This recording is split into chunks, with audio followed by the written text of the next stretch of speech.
चेतनपुर गांव, जहां बरसात का मौसम था। कुछ ही दिन पहले वहां एक चाय पकौड़े की दुकान खुली थी। दुकान के बोर्ड पर लिखा था जादुई चाय पकौड़ी। गांव के लोगों के बीच इस दुकान की चर्चा थी। रामू काका, अरे आपने सुना हमारे गांव में चाय पकौड़े की दुकान खुली है। और पता है दुकानदार दावा करता है कि उसकी दुकान के चाय पकौड़े जादुई हैं। हाँ संतोष, सुना तो मैंने भी है भाई। तो फिर चले काका। हाँ हाँ चल। वैसे भी मौसम बड़ा अच्छा हो रहा है भाई। है देखो बादल गरज रहे हैं, चिड़िया चहक रही है। ऐसे मौसम में चाय पकौड़े मिल जाए तो भैया आहा मजा ही कुछ और है। चल चल चल। दोनों बातचीत करते हुए उस दुकान तक पहुंच जाते हैं। नमस्ते, आपका इस जादुई चाय पकौड़े वाले की दुकान में स्वागत है। आप मेरी कौन सी चाय पीना चाहेंगे? जादुई लाल चाय, जादुई मसाला चाय, जादुई मलाई चाय, जादुई कड़क चाय, जादुई अदरक वाली चाय? अरे बस बस भैया बस, आप पहले ये बताइए कि आपकी चाय जो है वो जादुई कैसे है भैया? कैसे हो गई जादुई है? वो तो पीने के बाद ही पता चलेगा। दुकानदार दोनों के लिए चाय बनाने लगता है और साथ में पकौड़े तलने लगता है। इधर रामू काका संतोष से कहती है, संतोष, इसके चाय पकौड़े खाकर हम जो है कहीं दूसरी दुनिया में तो नहीं चले जाएंगे ना भैया? क्या पता काका, ये तो चाय पकौड़े खाने के बाद ही पता चलेगा। दुकानदार, जिसका नाम प्रेमचंद था, वो दोनों के लिए चाय पकौड़े परोस देता है, जिसे खाकर रामू काका और संतोष मस्त मौला हो जाते हैं। काका, लगता है हम दूसरी दुनिया में पहुंच गए। कैसे? पता नहीं, मुझे तो बड़ा मजा आ रहा है, नाचने का मन कर रहा है। आप मेरे लिए जो है गाना गाइए ना, गाइए। प्रेमचंद अपनी दुकान में बैठा इस दृश्य का आनंद ले रहा था। इधर रामू काका और संतोष नाच गान में लगे थे। हाँ हाँ जरूर। कौन सा गाना गाऊं? हाँ हाँ हाँ, मेरा फेवरेट। बंगला मोटर कार दिला दे, एक नहीं दो चार दिला दे, थोड़ी सी तो। कैसे कैसों को दिया है, ऐसे वैसों को दिया है, मुझको भी तो लिपट करा दे, थोड़ी सी तो लिपट करा दे। दोनों का नाच गाना देखकर वहाँ पर कई सारे लोग इकट्ठा हो गए। वैसे तो बारिश की वजह से गांव का माहौल ठंडा था, लेकिन प्रेमचंद की दुकान का माहौल बिल्कुल गर्म था। बहुत जल्द प्रेमचंद पूरे गांव में जादुई चाय पकौड़े वाले के नाम से बहुत प्रसिद्ध हो गया। उसके जादुई चाय पकौड़ों की चर्चा दूर दूर तक थी। संतोष और रामू काका तो प्रेमचंद के रोजाना के ग्राहक बन गए थे। प्रेमचंद, जरा मेरे लिए एक प्लेट पकौड़े लगा दे भाई, और एक कड़क चाय बना देना। अच्छा। क्या बात है रामू काका, आज आपके साथ संतोष नहीं आया? सब कुछ ठीक तो है ना?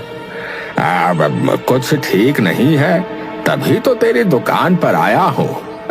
आजकल व्यापार में बहुत नुकसान हो रहा है, इसलिए थोड़ा दुखी हूँ। सोचा तेरी चाय पीकर मन खुश हो जाएगा भाई। फिर तो आपने बहुत अच्छा किया जो यहाँ चले आए। मैं अभी आपको गर्मा गर्म चाय बना कर देता हूँ। प्रेमचंद रामू काका को चाय बनाकर देता है। चाय पीकर रामू काका का दिल खुश हो जाता है।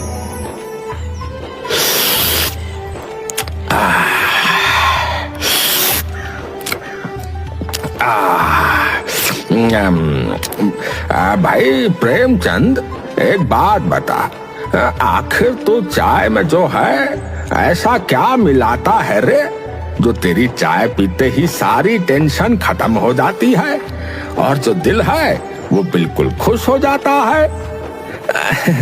कुछ खास नहीं रामू काका, बस आप सबका आशीर्वाद है।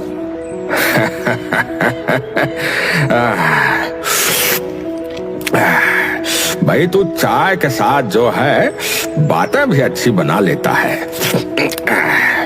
ठीक है, अब मैं चलता हूँ। है ये ले पैसे पकड़। हाँ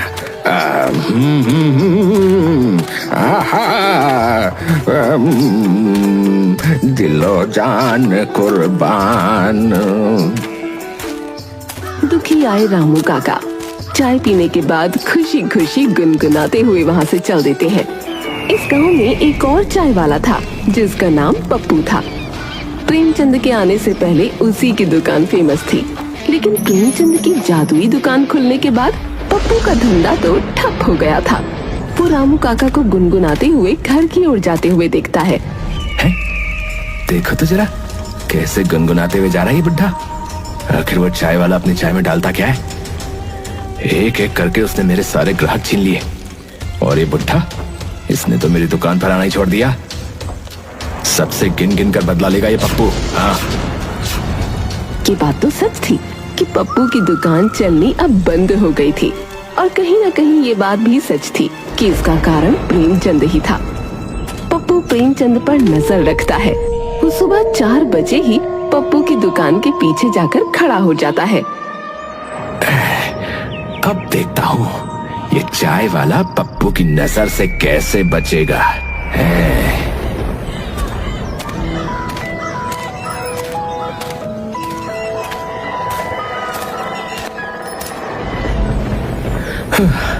अरे बाबा, आज तो बहुत देर हो गई। जल्दी से सारी तैयारी कर लेता हूँ। 1 घंटे में ग्राहक भी आने शुरू हो जाएंगे। अरे लगता है मैं तो अपनी भांग की पोटली घर ही छोड़ आया। ओहो, है? क्या कहा इसने? भांग की पोटली? तो इसका मतलब ये चाय और पकौड़ों में भांग मिलाता है। मैंने तो खामखा इसको महान समझ लिया था। इस तरह तो महान मैं भी बन सकता हूँ। अब देख चाय वाले, पप्पू तेरी छुट्टी कैसे करता है। पप्पू खुश होता हुआ वहाँ से चला जाता है। प्रेमचंद जल्दी से अपने घर से भांग की पोटली ले आता है और चाय बनाने वाले दूध में भांग की बहुत कम मात्रा डाल देता है, और साथ में पकौड़े बनाने वाले बेसन में भी। अब इतना बहुत है। हाँ, अब जल्दी से सारी तैयारी कर लेता हूँ। अरे बिरजू, आज इतनी सुबह सुबह कैसे आना हुआ? अरे क्या कहूँ प्रेमचंद भाई, सुबह सुबह जो है पत्नी से झगड़ा हो गया। चप्पल खा ली मैंने, फिर कहने लगी कि चाय नहीं बनाऊंगी, तो मैं तेरी दुकान पर आ गया भैया। अच्छा, तो भाभी का मूड खराब है। एक काम करो, अपने साथ भाभी के लिए भी ये चाय पकौड़े ले जाओ। भाभी का मूड सुधर जाएगा, देखना। बात तो तुमने बिल्कुल सही कही है। एक काम करो यार, मेरा भी पैक ही कर दो। तुम्हारी भाभी के साथ ही नाश्ता करूंगा अब तो। प्रेमचंद बिरजू के लिए चाय और पकौड़े पैक कर देता है। बिरजू घर पहुंचता है तो उसकी पत्नी गुस्से में कहती है, आ गए? किसने कहा था वापस आने के लिए? जब तक तुम मेरे लिए बगल वाली विमला की तरह कानों के झुमके खरीद कर नहीं ला देते, तब तक इस घर में कदम रखने की कोई जरूरत नहीं है। अरे भगवान, अरे देखो तो सही तारीख। बाहर बारिश का मौसम हो रहा है, काली काली बदरिया छा रही है? पक्षी देखो कैसे हवा में उड़ रहे हैं। और मैं इसीलिए तुम्हारे लिए जो है ये चाय पकौड़े लाया हूँ। भूखे इंसान को गुस्सा जरा ज्यादा आता है ना। तो लो, पहले खा लो, खाने के बाद फिर तसल्ली से झगड़ा कर लेंगे। हैं? लो खाओ। बिरजू की पत्नी को उसकी बात सही लगी। वो दोनों आराम से चाय और नाश्ता करती हैं। थोड़ी देर बाद, ए जी, एक बात कहूं? मैं सांस लेती हूँ, तेरी खुशबू आती है, एक महका महका सा पैगाम लाती है। मेरे दिल की धड़कन भी दिल गीत गाती है।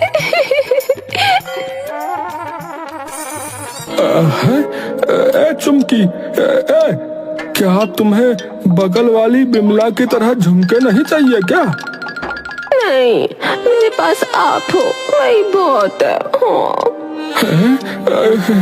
ये प्रेमचंद के चाय पकौड़े तो बहुत काम की चीज है भैया। बच गया इनकी वजह से आज।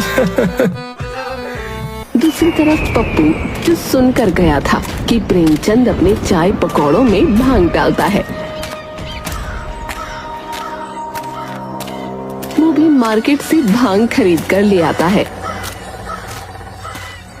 और अपने चाय बनाने वाले दूध में और पकौड़ों के बेसन में डाल देता है। मुझे लगता है कि इतना भांग कम होगा, इतने में तो किसी को कोई फर्क नहीं पड़ेगा। थोड़ा और डाल देता हूँ। थोड़ा और डाल ही देता हूँ। थोड़ा सा और डाल देता हूँ। थोड़ा सा और। ठीक है, बस इतना बहुत होगा। अब देखता हूँ लोग कैसे मेरी दुकान पर नहीं आते। प्रेमचंद किन किन कर बदला लेगा ये पप्पू दत्त से। हाँ। पप्पू अपनी दुकान लगाता है और ग्राहकों को आवाज लगा लगा कर बुलाने लगता है। अरे आओ आओ भाई साहब आओ, अरे बहन जी आओ, अरे मेरे मस्त मस्त चाय पकौड़े खाओ। मेरी दुकान के चाय पकौड़े खा लिए तो उस प्रेमचंद के चाय पकौड़े हमेशा के लिए भूल जाओगे। अरे भैया आओ, अरे अरे दादा, अरे अरे भैया, अरे आ तो सही। हाँ? अरे पप्पू, तू अपनी बराबरी कर भी रहा है तो उस जादुई चाय वाले से भाई। तुझे पता भी है उसके चाय पकौड़े में जो है जादू है भैया, जादू। हाँ, बड़ा जादू है। जादू के नाम पे भांग डाल देता है। क्या कहा तूने? भांग? नहीं नहीं, मैंने ऐसा कब कहा? आप एक बार स्वाद तो चखिए, अगर पसंद नहीं आया तो पैसे नहीं दीजिएगा। हाँ अच्छा, पैसे नहीं दूंगा। ठीक है, अगर ऐसा है तो ला एक कप चाय पिला और जरा जो है एक कप प्लेट जो है पकौड़े भी लगा देना। अच्छा अभी लगाता हूँ। अब देखता हूँ वो चाय वाला प्रेमचंद मेरी बराबरी कैसे करता है। ये लीजिए आपकी चाय और ये एक प्लेट पकौड़े।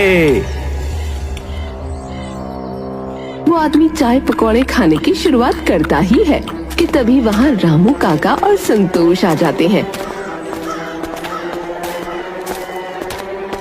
क्या बात है मोहन, आज यहाँ चाय पकौड़े खा रहे हो? हम तो प्रेमचंद की दुकान पे जा रहे हैं।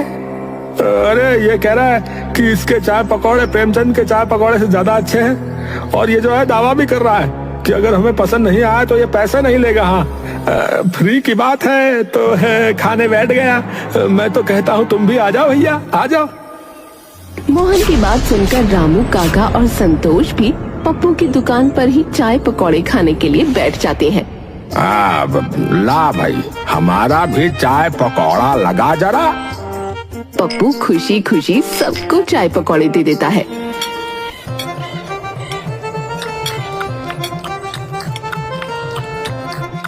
बातें करते करते वो तीनों सब खत्म कर देते हैं।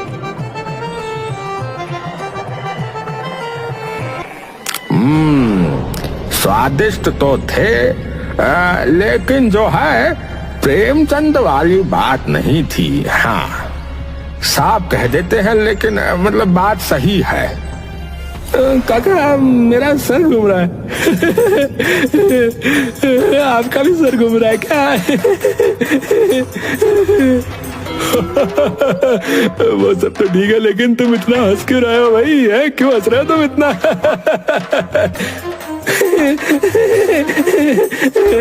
अरे हंस तो तुम भी रहे हो। अरे कितने जोर से हंस रहे हो तुम? अरे तुम दोनों को क्या हो गया है भाई? है? अरे तुम दोनों को देखकर जो है अरे मुझे भी हंसी आ रही है भैया। तीनों ठहाके लगा लगा कर हंसने लगते हैं। ये सब देखकर पप्पू थोड़ा घबरा जाता है। ये सब क्या हो रहा है? ये तीनों इतनी बुरी तरह से हंस क्यों रहे हैं? तुम तीनों यहाँ ड्रामे मत करो, बता रहा हूँ। मेरे पैसे दो और जाओ यहाँ से। हाँ, क्या कहा तुमने? पैसे? पैसे मांग रहे हैं रामू काका? पैसे? कैसे पैसे? अरे हमें तेरे चाय पकौड़े बिल्कुल अच्छे नहीं लगे। ऊपर से तूने हमें पता नहीं क्या खिला दिया है। हमें इतनी हंसी क्यों आ रही है रामू काका? ए मोहनवा, काहे हंसी आ रही है रे? ए तू ही बता पप्पू, क्यों हंसी आ रही है हमको इतनी? बता ना। घबरा कर किसी तरह पप्पू तीनों को उनके घर छोड़कर आता है।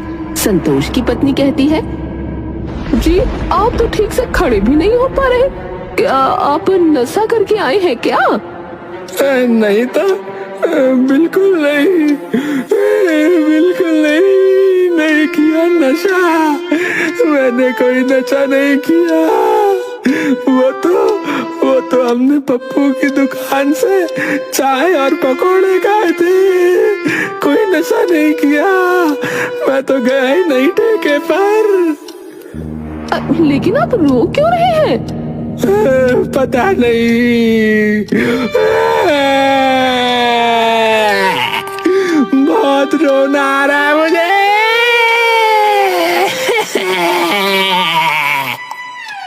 अच्छा बताइए, आपके साथ और कौन था? मोहन और रामू काका भी थे।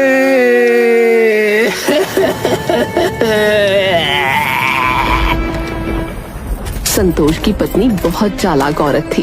वो मोहन और रामू काका के घर जाती है और उन दोनों की पत्नियों को भी इकट्ठा करके पप्पू की दुकान पर जाती है।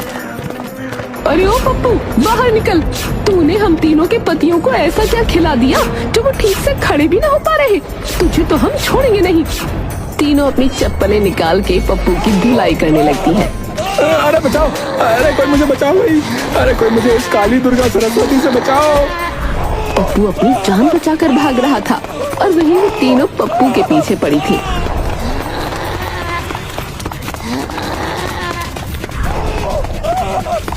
पप्पू भागता हुआ प्रेमचंद की दुकान पर पहुंचा। प्रेमचंद भाई मुझे इन तीनों औरतों से बचा लो। अरे लेकिन हुआ क्या ये तो बताओ। अरे जिंदा रहूंगा तो सब बता दूंगा, पहले मुझे इन तीनों औरतों से बचा लो भैया। अरे रुकिए, आप तीनों इतने गुस्से में क्यों हैं? पप्पू का बच्चा कहाँ है? उसने हमारे पतियों को पता नहीं चाय पकौड़े में क्या मिलाकर खिला दिया है। हमारे पति ठीक से खड़े भी ना हो पा रहे, कभी रो रहे हैं, कभी हंस रहे हैं। गुस्सा आ रहा है तो तोड़ फोड़ मचा रहे हैं। शांत हो जाइए, मैं उनको समझा दूंगा। मैं देखता हूँ आखिर बात क्या है। अपना दिमाग जो है ठंडा करके वापस घर लौट जाइए, ठीक है? कल सुबह तक रामू काका, मोहन और संतोष जो है वो तीनों ठीक हो जाएंगे, ठीक है? अच्छा। प्रेमचंद उन तीनों औरतों को शांत करता है, फिर उनके जाने की बात पप्पू से कहता है। अरे पप्पू, सच बताओ, आखिर तुमने चाय में ऐसा क्या मिला दिया? अरे वही जो तुम मिलाते हो यार, भांग। तुम्हें किसने बताया? अरे मैंने उस दिन सुबह तुम्हारी बातें सुन ली थी, जब तुम सुबह भांग की बोतलें लाना घर से भूल गए थे, उसी दिन की बात है। अच्छा, तो तुमने मेरी नकल की। अरे तुम्हें पता भी है मैं ऐसा क्यों करता हूँ? है पता भी है तुम्हें? मैं साधारण तरीके से चाय और पकौड़े की टपरी अपने गांव में लगाया करता था यार, लेकिन मुझ पर चोरी का इल्जाम लगाकर गांव वालों ने मुझे गांव से निकाल दिया। मेरा विश्वास कीजिए, मैं चोर नहीं हूँ, मेरा विश्वास कीजिए।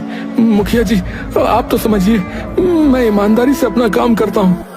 अरे सारे गांव वाले क्या झूठ बोल रहे हैं फिर?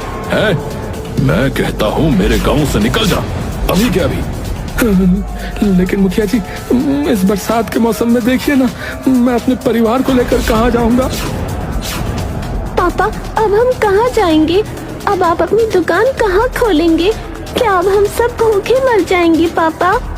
बेटी की बात सुनकर प्रेमचंद की आंखों में आंसू आ जाते हैं, पर वो अपने आंसू छुपाते हुए अपनी बच्ची से कहता है। नहीं मेरी बच्ची, ऐसा कुछ नहीं होगा। तेरे पिता बहुत मेहनत करेंगे बिटिया, और किसी चीज की कोई कमी नहीं होने देंगे। बरसात के मौसम में मेरा परिवार बेघर हो गया था। पूरी रात मेरे परिवार ने जंगल में बिताई थी। मैं आज भी वो रात याद नहीं करना चाहता। बहुत मुश्किल की घड़ी थी वो मेरे परिवार के लिए। सुबह मैं जब अपने परिवार के लिए खाने की तलाश में निकला था, तो मुझे वहां पर एक बाबा मिले। बाबा मेरा परिवार रोड पर आ गया है बाबा। मुझे उस गलती की सजा मिल रही है जो गलती मैंने की नहीं। बाबा मेरी मदद कीजिए बाबा जी। बेटा, मैं तेरी समस्या को समझ सकता हूं, परंतु मैं कोई भगवान नहीं हूं जो कोई चमत्कार कर दूं।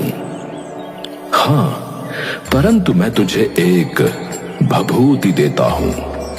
तू एक काम करना, तो उसे भांग की पत्तियों के साथ अपने चाय पकौड़ों में मिलाकर दुकान लगाना। यह भभूति लोगों के दुखी जीवन और कष्टों को दूर करेगी। बाकी अपने परिवार की नैया तुझे स्वयं चलानी होगी बेटा। जी बाबा जी, धन्यवाद बाबा जी, धन्यवाद। मैंने उन बाबा जी से मात्र मदद मांगी थी। मैं नहीं जानता कि वो मेरे बारे में इतना सब कुछ पहले से कैसे जानते थे, परंतु उनकी बातों से मुझ में बहुत आत्मविश्वास आया। मैं अपने परिवार को लेकर फिर इस गांव में आ गया और अपनी सारी जमा पूंजी इस दुकान में लगा दी। बस यही राज है मेरा।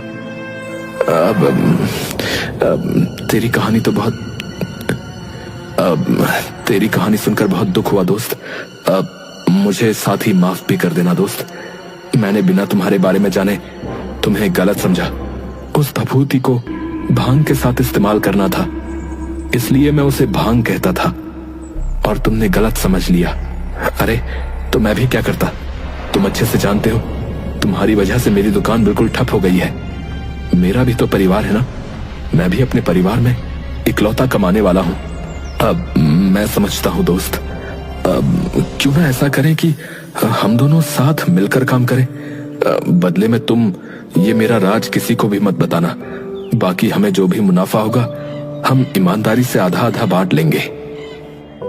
पप्पू प्रेमचंद के सौदे से बहुत खुश होता है और अब वो दोनों पार्टनरशिप में दुकान चलाने लगते हैं। और ये राज कि प्रेमचंद अपने पकौड़े और चाय में क्या मिलाता है, राज ही रह जाता है।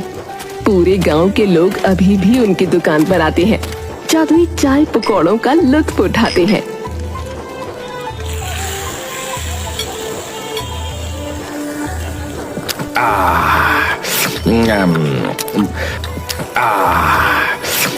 और हंसते मुस्कुराते गुनगुनाते हुए घर चले जाते हैं।